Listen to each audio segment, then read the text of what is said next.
pagiging Kristiyano. Sapagkat nakakatakot yan, sapagkat ang sabi ng Bible, ang isang Kristiyano ay patuloy na inatake ng dyablo, patuloy na sinusubok ng dyablo, patuloy na gumagalaw ang kasamaan, ang kadiliman patuloy na kumakatok sa kanyang buhay. You know, beloved in the Lord, ang buhay Kristiyano ay isang struggle. That is why ang sabi ng Bible, tayo ay isang sundalo. Amen? Tayo ay isang runner. Amen? Tayo ay isang soldier ng Panginoon. Kung titingnan mo yung mga characteristics na yun, mga minamahal mga kapatid, lahat yun ay merong struggle. Amen? Yung isang sundalo ay merong kaaway. Amen? Yung isang runner ay merong mga ibang mga competitors na kasali doon. Amen? And beloved in the Lord, ang sabi ng Bible, we should set our mind on the goal. And that goal, hindi yung kayamanan o salapi ng sanlibutan ito, at yung goal ay hindi yung mga kotse, yung mga properties, or the big buildings. The goal must be a soul that mabibigay natin doon sa paa ng ating Panginoon. Amen. One by one. Amen?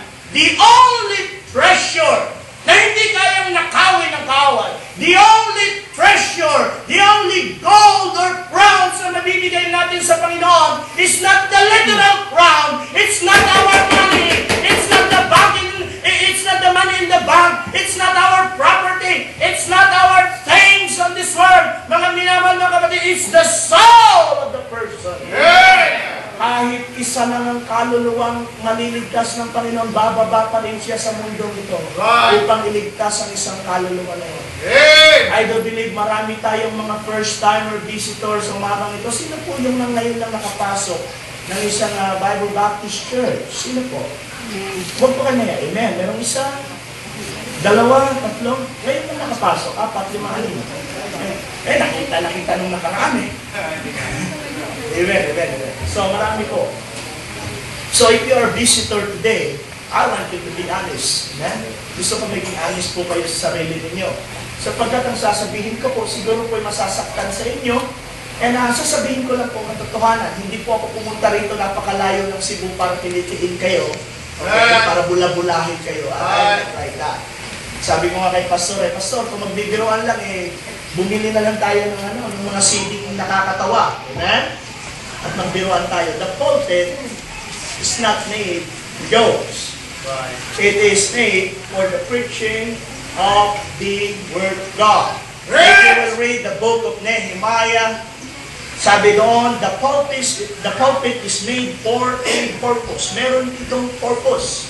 At ang purpose na ito ay pangaral ang salita ng Diyos. So mga bisita, I want you to listen very carefully. Ito po ay para sa inyo at meron din po para sa mga members. Sapagkat alam ko maraming members hindi babalik mamaya hapon. Okay? Sige lang. Oras nyo ngayon. Amen? Go on. Ngayon. Amen? And I will preach about this is your hour. Okay? And before I preach, ako po ay nagpapasalamat na ako po ay muling naanyayahan dito sa inyo ika-4 na kaarawan. No? And it's a young church. It's a 4-year-old. Amen? It's a 4-year-old church, local church, and I praise God. Katulad ng inyong pastor, ako ay nagpapasalamat sapagkat nakita ko ang kasipagan ng inyong pastor. Ang inyong pong pastor, hindi pa naman po talaga matagal. Siguro 1 year pa lang tayong nakilala, pastor, no? But you know, ang Espiritu, the Spirit of liberty, the Holy Spirit, we have the same Spirit, at kaya po nagkakapalagayan ng loob. Amen? Ang tunay na ligtas sa kanilang mga espiritu ay nagkakaintindihan, nagkakasundo, nagkakapalagay ang loob. And I praise God sa napakaganda pong opportunity. Kayo pong nasa labas, naririnig ba dyan? Pwede po mamaya na lang magkwentuhan kasi po nagkwekwento pa ako dito. Okay lang po. Okay? May time po sa pagkwentuhan.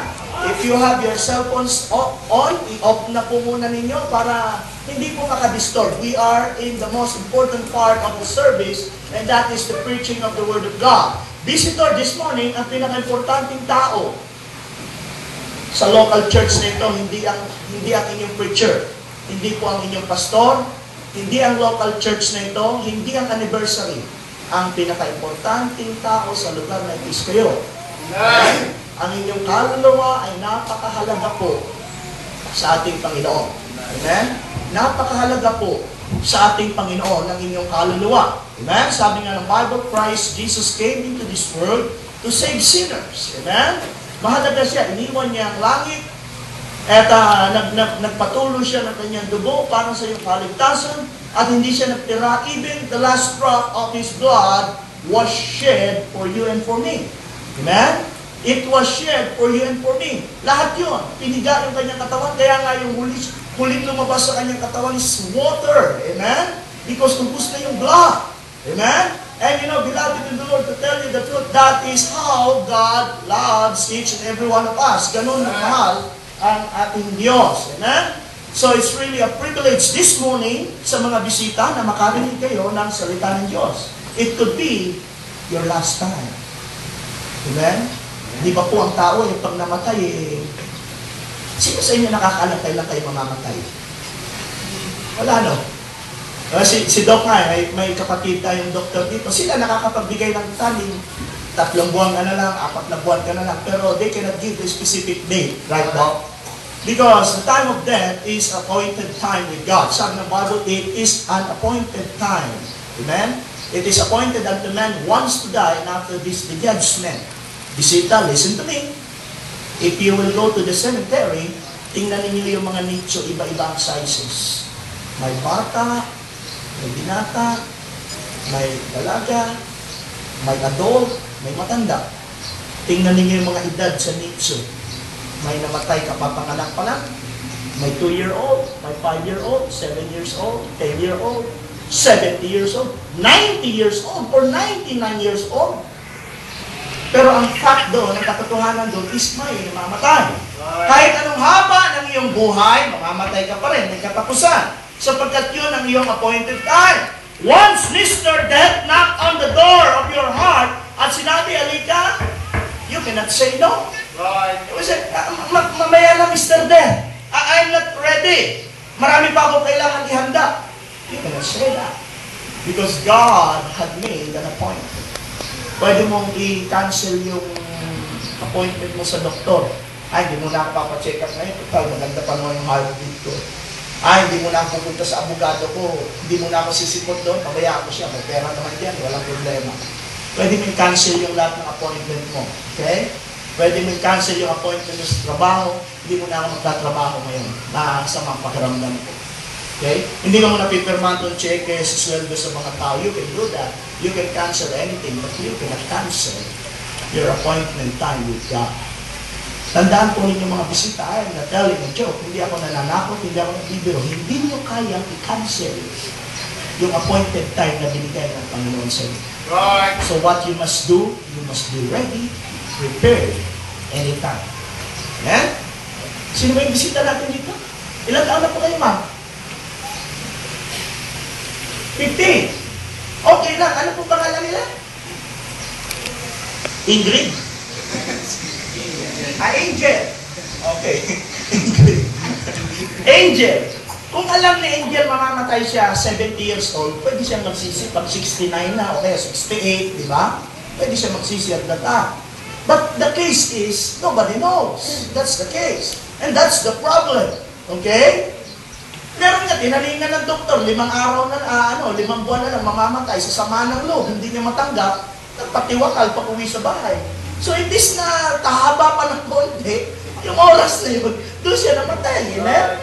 Meron naman sa sobrang saya, tumama sa sweepstick, tumama sa loto, o nanalo ng wedding, o kung ano-ano pang sugal dyan.